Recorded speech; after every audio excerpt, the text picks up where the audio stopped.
¿De dónde proviene la milenaria sabiduría china? La sabiduría china. China es enorme. Solo basta con observar un mapa para darse cuenta de la inmensa extensión territorial que abarca. Uy, pero si es casi medio continente. Es cierto, realmente es grande.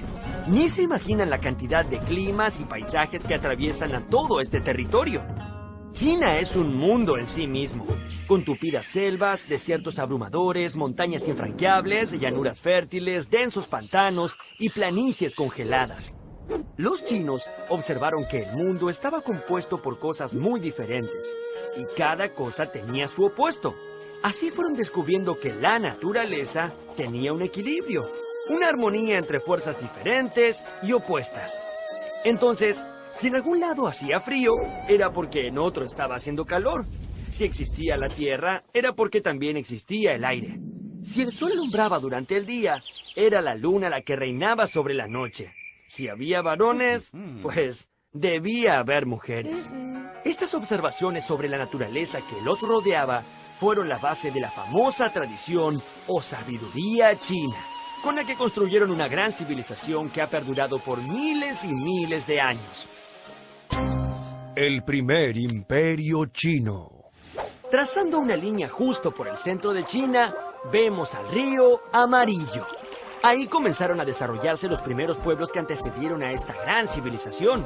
¿Saben cuándo? Como 5000 años antes de Cristo. Alrededor de 1500 años antes de Cristo, todos estos pueblos fueron dominados por unos temidos gobernantes llamados los Shang. Ellos eran todos descendientes de la misma familia, y por ello se les adjudicó el título de dinastía. Luego de los Shang, otra dinastía tomó el control de este territorio. Estos fueron los Zhou, que gobernaron hasta que el Imperio Medio entró en una etapa de ¡todos contra todos! Esta fue llamada la época de los reinos combatientes, que duró hasta el 221 a.C., cuando una nueva dinastía de gobernantes guerreros logró unificar el país y establecieron el imperio que le dio a China su nombre, los Qin. Qin Shi Huang se proclamó emperador, el primero de toda la historia de China. Era considerado hijo del cielo. Nadie podía discutirle nada y su poder era considerado mágico. El señor de los hombres no podía jugar, no cantaba, ni reía. Debía sostenerse siempre de pie y sus movimientos eran muy lentos. Qin Shi Huang fue el gran organizador del imperio. Él impuso las leyes, construyó un sistema de carreteras y canales para facilitar el comercio y creó un sistema unificado de dinero, calendario y escritura. Todo debía estar reglamentado. Qin Shi Huang era un verdadero meticuloso del orden. Pero entonces sucedió que el pueblo empezó a enojarse cada vez más. Y en representación de todos, 460 sabios se opusieron a las medidas del emperador. Y Qin Shi Huang no vaciló y los mandó a matar. Luego todos los libros de los sabios de China fueron quemados en grandes hogueras. Esto es lo que llamamos gobernar con mano dura. La Gran Muralla China. Qin Shi Huang, el primer emperador chino, quería defenderse de los posibles ataques de los bárbaros del norte. Así que en el siglo III a.C. decidió comenzar a construir un gran muro para que ningún ejército enemigo pudiera atravesar las fronteras del imperio. Este muro fue la Gran Muralla China. La construcción de la muralla fue realizada en varias etapas y a lo largo de más de 2000 años. ¿Y saben qué? Fue hecha completamente a mano. Se trata de un muro de 9 metros de alto que llegó a medir 7.300 kilómetros de largo, tanto como la extensión de toda América del Sur. Este muro serpentea por valles, montañas y desiertos, uniendo más de 25.000 torres de guardia. Construir esta muralla fue un esfuerzo sobrehumano. Para ello, el emperador reunió a miles de hombres que trabajaron como esclavos bajo una disciplina militar. Muchos de ellos fueron muriendo de agotamiento, y sus cuerpos eran enterrados dentro de los muros en construcción. Así fue como la Gran Muralla se convirtió en el cementerio más largo del mundo. La muralla sirvió como defensa, pero también ayudó a la unificación del imperio, ya que por encima de ella se extendía una ruta por la que era posible viajar de una punta a la otra del imperio. Así, muchas caravanas de comerciantes podían transitar y vender sus mercancías sin temor a ser emboscados por bandidos ni ladrones. Transitar por estos lugares ahora es tranquilo. Un emperador como Qin Shi Huang tenía que tener un final de película. Y como para ellos la vida después de la muerte era muy importante, Qin Shi Huang se hizo construir una tumba en la que puso un ejército de 8,000 estatuas de guerreros de terracota. Pero hay algo más. Lo genial del ejército de guerreros de terracota era que no eran copias del mismo molde, sino el fiel reflejo de los seres humanos que en vida habían acompañado al emperador. ¡Ah! Me olvidaba. Si alguien osaba entrar en la tumba para perturbar el dulce sueño del emperador, había unas ballestas automáticas para resolver el problema. El Maestro Kong. En el 551 a.C., mientras China estaba en plena época de los reinos combatientes, nació un hombre muy especial, que con el pasar de los años se transformó en un gran sabio, y que con sus enseñanzas logró una doctrina que caracterizó a los chinos por más de 1500 años. Ese hombre fue Confucio, que nació en una familia pobre, aunque esto no le impidió trabajar y estudiar muy duro hasta convertirse en ministro de uno de los reyes que combatían por el poder. Pero un día, cansado de tanta violencia, traición y mentira, Confucio abandonó su cargo de ministro y se dedicó a caminar entre un reino y otro, con el fin de compartir la sabiduría. Los libros de Confucio predican 8 actitudes elementales: el respeto a los demás, la tolerancia, el perdón, la fidelidad, la devoción, la confianza, el deber y el culto a los antepasados. Estas 8 virtudes son las que debía seguir un hombre para ser bueno y recto. Tuvieron que pasar unos 350 años para que la sabiduría de Confucio fuera popular en China. Y fue de la mano de una dinastía llamada los Han.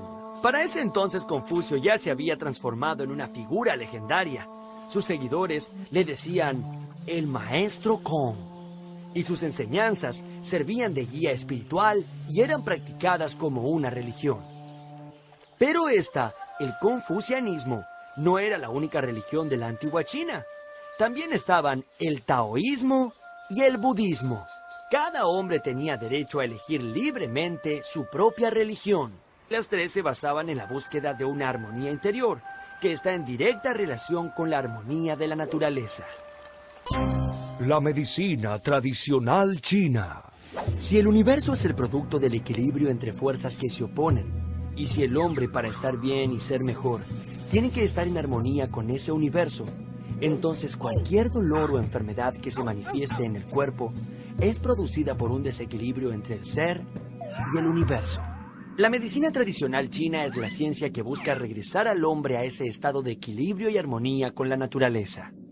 Para los chinos, el cuerpo era como un universo en miniatura. Cada parte del cuerpo correspondía a un elemento del mundo. Por ejemplo, la cabeza era el cielo, y los pies, la tierra. Los brazos y las piernas eran las 4 estaciones. La respiración era el viento, y la sangre, la lluvia. Para estar sano, todas estas fuerzas debían combinarse en armonía. Para ello, los médicos usualmente recurrían a extractos de hierbas, frutas, granos o minerales, pero muchas veces preferían la acupuntura. Ellos creían que clavando estas finas agujas en la piel, captarían las fuerzas cósmicas y las transmitirían a través de ellas al paciente, ayudando así a reorientar la energía dentro del cuerpo. Como la armonía con la naturaleza era crucial para el bienestar, ellos proyectaban en el diseño de los jardines la construcción de un microcosmos ideal. El arte de construir jardines era el delicado encanto de combinar plantas, flores, agua y animales, para la conjunción de la armonía entre el hombre y la naturaleza. La escritura china. A, B, C, D. Cada letra de nuestro abecedario corresponde a un sonido. La combinación de sonidos determina un objeto. Por ejemplo, si yo digo pájaro, ahora, ¿en qué se parece esto con esto? Bueno, en nada, ¿cierto? Los chinos plantearon su escritura de una manera radicalmente diferente a la nuestra. Si un pájaro es esto, entonces, ¿para qué escribir la palabra pájaro si es posible dibujarlo trazando un par de simples líneas? Este tipo de escritura fue llamada pictogramas. Los pictogramas no representan sonidos, sino al objeto mismo. Por ejemplo, esto sería un árbol, esto el sol, esto la luna, y esto es un caballo. Los pictogramas eran utilizados en China desde 1500 años antes de Cristo. Con el correr de los siglos, estos signos fueron evolucionando y dejaron de parecerse tanto a los objetos que representaban, permitiendo representar también pensamientos e ideas. Así fue como se transformaron en ideogramas. ¡Claro! Ahora también podían representar ideas. En la actualidad, la escritura china tiene más de 20.000 ideogramas. ¡Uf! ¿Cuántas ideas que tienen estos chinos? ¿Han notado que cada ideograma es bellísimo? Es que la escritura china era un arte. Quizás tan importante como los cuadros que pintaban los artistas. Tanto el escritor como el pintor buscaban lo mismo. A través del trazado de líneas sobre el papel de arroz, procuraban captar la esencia o el espíritu mismo de las cosas. Los grandes inventos chinos. Disculpe, ¿me podría indicar si falta mucho para el Polo Norte? No, el Polo Norte ya pasó hace rato. Si no fuera por los chinos que inventaron la brújula, esto hubiera pasado muchas veces. La primera referencia a un buscador de direcciones está en un libro chino editado hacia el año 1040. En él se describe una aguja imantada sobre un trozo de bambú que flotaba en un recipiente con agua. Es que los metales que adquieren la propiedad de los imanes siempre apuntan hacia el norte. Los chinos inventaron el papel. Y como si fuera poco, también inventaron un sistema para imprimir tinta sobre él. O sea, la primera imprenta. Los chinos fueron realmente muy ingeniosos e inventaron muchísimas herramientas y elementos técnicos y científicos. Por ejemplo, inventaron la pólvora. Esta sustancia compuesta por una mezcla de salitre, azufre y carbón vegetal fue utilizada en un principio para fabricar bellísimos fuegos artificiales. Ellos creían que así ahuyentarían a los espíritus de la noche. Pero quizá el descubrimiento que más sorprendió al mundo lo hicieron los gusanos. Nadie sabe cómo, pero hace más de 5.000 años los chinos descubrieron que cada uno de nosotros, justo antes de convertirnos en mariposa, hacíamos un capucho con un único y delgadísimo hilo enroscado que llegaba a medir casi 1 kilómetro de largo y que pesaba menos de 1 gramo. Muchas gracias, señor gusano. Este era el hilo de la seda, que era desenroscado pacientemente por las mujeres chinas y con él elaboraban una tela liviana, suave y muy delicada. Tan especiales eran las prendas hechas con seda que a ellas se les adjudicaba un valor mágico.